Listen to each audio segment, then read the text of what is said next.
A Voz Suprema do Blues é um filme que a Netflix lançou nesse fim de ano visando, é claro, a temporada de premiações, que tá bem fraquinha esse ano porque não teve aí filmes lançados no cinema, muitos foram adiados para 2021 por causa da pandemia do novo coronavírus. Então, a Netflix, né, tá vendo uma chance de finalmente ganhar um Oscar mais relevante, né? Ganhou alguns Oscars, né, no passado, inclusive no ano passado ganhou de atriz coadjuvante, tava com o Irlandês, tava com a história de um casamento lá na disputa, mas acabou não levando nada. Então agora eles querem realmente fazer com que eles tenham esse Oscar de melhor filme, e para isso não poderia ter uma história melhor do que uma história que fala sobre questões raciais, sobre questões de preconceito e que se passa na década de 20, em 1927, e com um elenco estelar que é liderado por ninguém menos que Chadwick Boseman, aquele ator que fez o T'Challa no Pantera Negra e que morreu em agosto deste ano, vítima de câncer de cólon. Ele tinha 42, 43 anos de idade e ele escondeu a doença de todo mundo, inclusive dos produtores deste filme, para poder fazer a sua despedida do cinema, porque naquela época, lógico, ele já devia saber que estava com um problema terminal. Então, esta é a atuação final de Chadwick Boseman, e também tem, além dele, obviamente, uma grande atriz, praticamente uma diva, que é a Viola Davis. Então, se você quiser saber a nossa opinião a respeito deste filme, por favor, fique com a gente.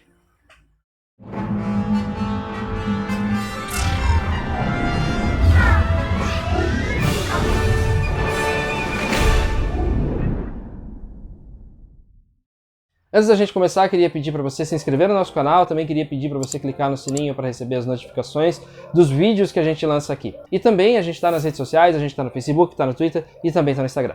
Este filme ele se passa num dia de verão em Chicago, em 1927. Tem uma banda de jazz, né, que um desses membros dessa banda de jazz é um cara chamado Levi, que é um cara que é impetuoso, ele é jovem, ele é um cara que tem grandes sonhos na vida, ele é um trompetista que está nessa banda, ele sempre está reclamando, porque ele fala que a banda não toca músicas atuais, toca música velha, não sei o quê, e eles trabalham para uma grande diva do blues, que é a Gertrude Ma Rainey, né? Essa personagem é uma personagem real. Os outros desse filme não são, mas essa mulher, a Gertrude Ma Rainey, ela é uma personagem real e ela é considerada a grande mãe do blues nos Estados Unidos. Então, eles têm uma gravação com ela nesse dia, um dia específico em 1927, Chicago, e é a partir deste dia que a gente vai conhecendo esses personagens e entendendo mais sobre as questões que levaram eles a ser quem eles são. Basicamente, como é baseado numa peça do August Wilson, que é um dramaturgo bem conhecido lá nos Estados Unidos, que morreu em 2005, esse filme é baseado nesta peça dele, né, que é a Ma Rainey Black Bottom, acho que é o nome em inglês. Essa peça, ela fala sobre um dia na vida dessas pessoas e, assim como na peça, o filme também retrata esse dia e o filme parece uma coisa muito teatral. Inclusive, quem dirige esse filme é um diretor teatral, é o George Wolfe, e ele foi contratado pelo Denzel Washington, que foi o cara que dirigiu a outra peça do August Wilson que foi levado aos cinemas, que é Um Limite Entre Nós, que é Fences, né? Que deu o Oscar para Viola Davis, inclusive, uns 2, 3 anos atrás. Será que vem aí de novo?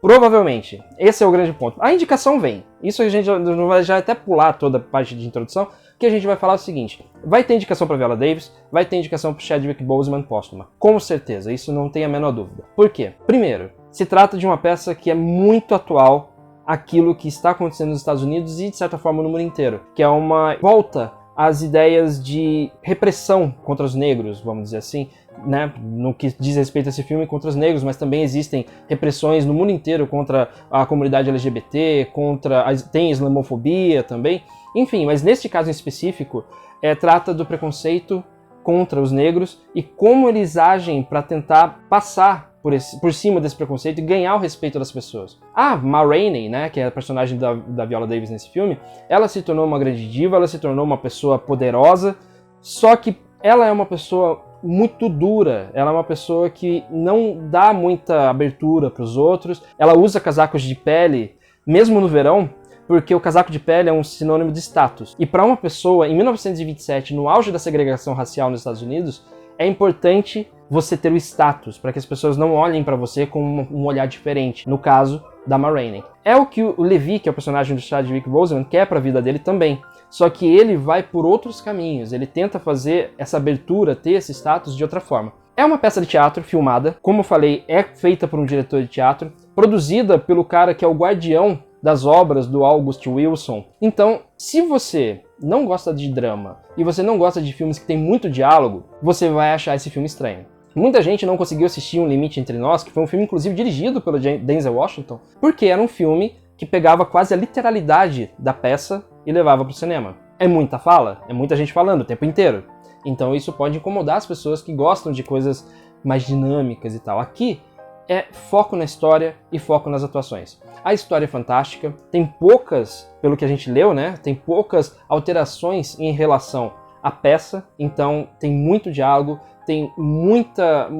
é uma coisa muito teatral mesmo, e as atuações são simplesmente fantásticas, de todo mundo. A gente falou do Chadwick Boseman, a gente falou da Viola Davis, mas também tem um grande mérito no elenco coadjuvante, principalmente os membros que fazem parte da banda, que o personagem do Chadwick está e que estão prestando esse serviço para a grande diva do blues, que é a Ma Rainey. Todos eles têm as suas motivações, todos são negros, obviamente, e também tem uma questão que é levada em consideração neste filme, que eles estão num estúdio de uma pessoa branca. Então há uma tensão ali que é muito sutil no começo e ela vai crescendo depois, porque é basicamente sobre conflito racial. O filme todo é sobre conflito racial. Se você entendeu de outra forma, você entendeu errado. Porque o filme é sobre isso. Então, é um filme importante hoje em dia. Inclusive, eu estava lendo uma entrevista, antes de assistir o filme, que o diretor estava falando que ele queria lançar o filme em junho, por conta da comoção, por causa do George Floyd lá nos Estados Unidos e tal, porque é um filme que fala sobre esse tipo de coisa. Mas o Denzel Washington e os outros produtores falaram, não, vamos esperar certinho para lançar certo, porque a mensagem, depois do que aconteceu lá com o George Floyd, a mensagem vai reverberar. Não importa se vai ser lançado em junho, ou dezembro, ou ano que vem. A mensagem fica. E a mensagem que esse filme passa é uma mensagem importante, relevante. Mostra que o August Wilson foi um cara que estava vendo mais à frente, né? Ele tava falando sobre coisas que aconteciam na época em que ele escreveu. Acho que ele escreveu essa peça nos anos 80. Se passa em 1927, mas ela poderia muito bem se passar hoje. Não teria problema nenhum. Não teria nem que fazer adaptações pontuais. Era só colocar em 2020 e faria tudo sentido do mesmo jeito. Infelizmente. Então, não poderia deixar de ser para nós aqui do canal 5 Tons, esse filme merece 5 estrelas. É um filme que traz aí essa atuação final do Chadwick Boseman, que arrasa no papel. Ele passa uma energia muito forte. Não parece mesmo que ele estava doente. É uma coisa assim que é bizarra de você ver, que você não consegue, você vendo, você não consegue nem imaginar que ele morreu. É aí que tá o negócio. Foi tão surpreso o que aconteceu com ele, e quando você assiste o filme, você vê que porque o filme foi gravado até o começo desse ano. Então, é muito difícil você ver uma pessoa doente naquele papel. Ele realmente não parecia, ele gastou as suas energias fazendo esse papel, e certamente receberá uma indicação póstuma. Tem chances de ganhar, inclusive, assim como Heath Ledger fez com o Coringa, Cavaleiro das Trevas. Então, eu acho que vale a pena assistir, não só pelo tributo, mas pela mensagem que o filme passa também. Eu acho que ele escolheu bem o último projeto dele, porque ele queria passar uma mensagem. E essa mensagem foi passada com grande dignidade, com grande competência. Todo mundo nesse filme tá de parabéns. Bom, por hoje é isso. Obrigado a você que assistiu esse vídeo até aqui. A gente se vê no canal 5 Tons para falar mais de filmes e séries que estão lançando aí na Netflix. Esse ano, final de ano, né? Finalmente a gente tá acabando esse 2020, a gente não aguenta mais 2020. Tá na hora de acabar logo isso aqui. Por favor, né? Venha logo 2021 e que venha logo a vacina também, para que a gente possa voltar ao cinema com segurança e a gente possa falar mais de filmes que estão sendo lançados lá. Se tudo der certo, 2021 vai ser um ano corrido, vocês vão enjoar de ver a nossa cara aqui. Então é isso, até logo.